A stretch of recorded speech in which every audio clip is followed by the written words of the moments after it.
Volkswagen is going through a deep crisis, and the numbers speak for themselves. Factory closures, massive layoff plans, and a growing stock of unsold vehicles. The question is simple. What is really happening at this automotive giant? And more importantly, are electric cars, often blamed for the drop in demand, truly responsible? Today, we will analyze the situation in depth to understand the real reasons behind this crisis. First, let's look at the numbers. In 2023, Volkswagen saw its sales slow down in several key regions, especially in Europe, a crucial market for the automaker. The transition to electric, although encouraged by numerous government policies, seems to be deterring consumers. Internal combustion vehicles equipped with the famous TDI, TSI engines, and even the sporty R and GTI versions continue to attract a customer base loyal to the performance and reliability of these proven technologies. Yet, despite the persistent demand for traditional models, Volkswagen is struggling to sell its stock of electric vehicles, such as the ID.3 or ID.4. Why is this happening? The answer lies in several factors. Firstly, the prices of electric models remain high despite subsidies. Many customers hesitate to make the switch, mainly due to limited range and insufficient charging infrastructure.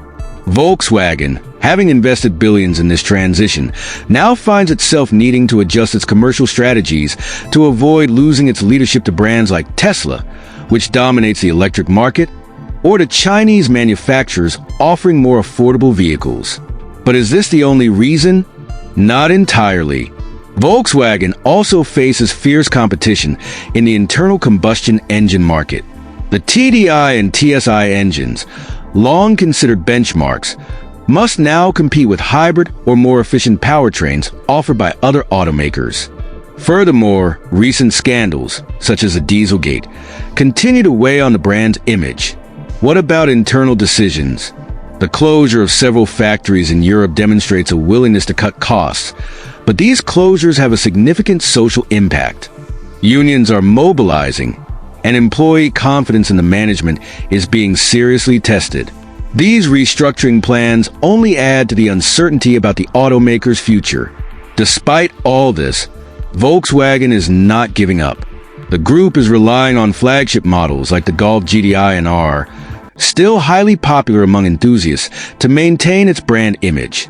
Moreover, SUVs such as the Tiguan or the Touareg continue to generate significant sales in some markets.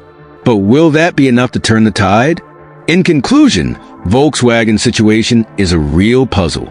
Strategic choices, market constraints, and consumer expectations create an explosive mix. But is this truly the end of the German giant or just a rough patch?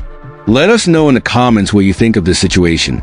Can Volkswagen bounce back, or is it losing the battle to electric cars?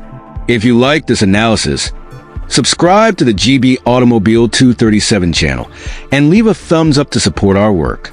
We bring you in-depth content and insights from the automotive world. Stay tuned and see you soon for another video.